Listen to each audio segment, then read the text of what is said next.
How's it going? Good, mate. Yeah, thank you. Thanks for coming to Finale Workspace. We've got a few questions to run through with you. Hope they're easy. We'll try. Straightforward. What's your name? Matt Jones, there we go. Done in one. Correct. How old are you? 28. Do you have a team or sponsor you ride for? Yeah, Marin bikes. Most people call them Marin, but Marin bikes. Yeah, Red Bull, Halo wheels. Load. The list goes on. How many in the list do you reckon? 12, 13. Nice. Good slate.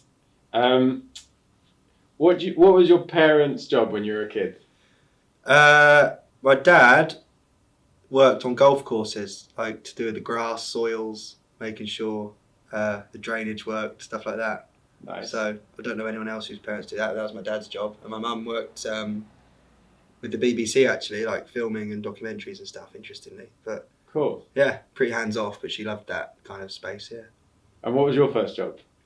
I was a labourer for 2 weeks, filling a cement mixer, helping to build a house, and then did my exams, left school, did a gap year, mowed lawns, cleaned cars, and then I've been a professional mountain biker. I've never had a paycheck from anyone. I've only ever been a pro biker, really.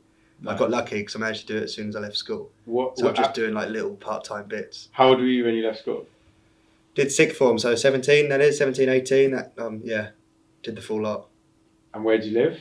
Milton Keynes, an hour north of London. Still live there? Yeah, I moved around. I've lived in about 4 or 5 houses around there, but I've never moved away. Nice. Is this your first time in beautiful Finale Ligure? No, it's not. I came here in 2018. We actually were just looking in one of the books you guys have made, and there's a picture of me riding. Back then, we did the. It wasn't an EWS. It was, what was it called then? It was like the industry Trophy of Nations. That's it. Trophy of Nations. Yeah, it was sick. That's my first time here, and this is my second time back. So I kind of get a sense of where I am, but I can't remember any of the trails. Were you in a team at the Trophy of Nations? Yeah, Marin Bikes. Because it was the Industry Cup one. Yeah. It has to be a combination of people who work. Well, it has to include people who work for the company. So Johnny works at Marin UK. He was one of the riders, and Morgan works for Marin in France. And I'm obviously sponsored by Marin, but that made up our team. I think we won. Don't want to say for sure. I think we did. Did we win? And what's your favourite ice cream? Pistachio. Big shout. Since coming to Finale, have you been to the secret naked beach? No, is it a thing? Yeah. I mean, it's dark now, but can we go tomorrow? My next question was, would you like to go? Yeah? You got a razor? Have a what? Can I borrow a razor? Ben, you got a razor? Yeah, sure. Might have a trim.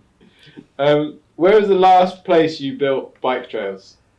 I'm building a skate park at home at the minute, at my house. And before that was another place I've got called the Playground, dirt jumps. But like, if you mean trails like you have here, it's been a while. Like the tracks where I live are 20 seconds tops. But you swing a shovel regularly. Yeah, I'm well into building Nice. jumps. Yeah, How probably many times dig more than I ride, to be honest. Go on. You dig more than you ride? Yeah, I'd say in hours. Yeah, How many Way times did you ride your bike last week? once, Really, what is that? twice. That's like e-bike once, dirt jump bike once. Twice a week? Is that normal for a year for an average week? Well, because I've been building so much, I've been building this skate park for 2 months, so the average has been swung way towards building things. I'd say average for me would be 4 days a week, 3 or 4. Riding. Yeah. Cool. Nice. What's your best mountain biking moment? Oh, that's a good one. Do I actually have to answer with one thing? Or what comes to mind? You can have more than one, yeah. 2 categories. Competition was winning comps, like Colorado Freeride Festival was my favourite, most kind of significant win because it allowed me to then go to Crankworx Whistler 2 weeks later. That was insane. That was a whirlwind in 2016. But favourite moment would have been I did this Red Bull project called Design and Conquer. I learned some world first tricks, and this trick where I did a backflip, landed on these posts and front flipped off. That for me, because it took over 500 attempts. Wow. So that was a good moment. Yeah. Did you film every attempt? Yeah. Because you didn't want to miss. Yeah, 350 of them were over a course of a few weeks in a field in Devon that I kept having to drive to for like a filming block. But then actually it was way over 500 because I was doing it onto an airbag. It was a lot. Yeah, filmed all of them. Amazing. And what's your greatest non-biking achievement? Surviving. Getting to 28. There's been some questionable moments that may have made that go in the other direction. I'm having a baby in 2 weeks. That's going to trump it. Yeah, ask me then. That's a big one. Yeah. All right, we'll check in a couple of weeks. When were you last outside of your comfort zone?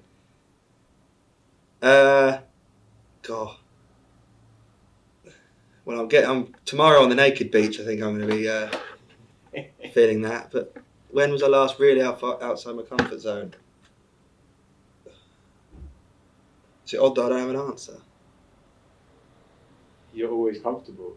I'm Is not, that the answer? But maybe there's nothing. That's a shame that I don't know anything. That means I'm going living too much of a steady life, doesn't it? Wow. Oh. Last time at Crankworks Whistler, last time I was there, it was. I always find that horrendous. The nerves is like I can't even explain. It's insane. Is it still nervous when you're riding, or does it all just just day to day riding?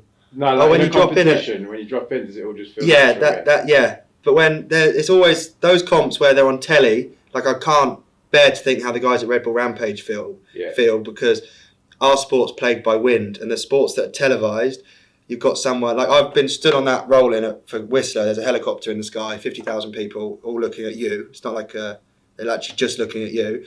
And the Red Bull Arch was like laying flat on the floor behind me because the wind was blowing so hard. So you'd never drop in a million years. And then there's this lady next to me, like speaking to the TV crew, and then she's like, "Matt Jones, you're dropping in 3, 2," and you're thinking like, "Come on, there's no way anyone's dropping." But then you have to go, and then it all kind of works its way out. But that moment, you feel like you're just kind of riding into your peril. I don't miss that. We've gone way off topic. Have you stopped riding comps then now? Well, I haven't ridden any comps really for 2 years, but I'm going to get back into it. Yeah, cool. Just going to cherry pick my faves. And last question. Yeah. Is there like advice you give upcoming riders or younger riders?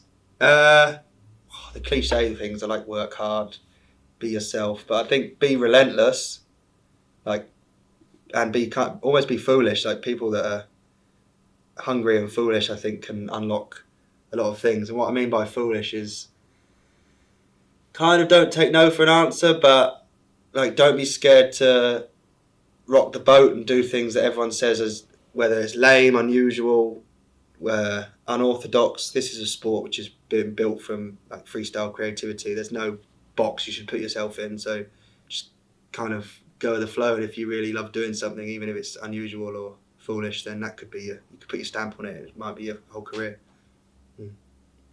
Wise words. Nice one, man. Thank you. Thanks, guys. Nice one.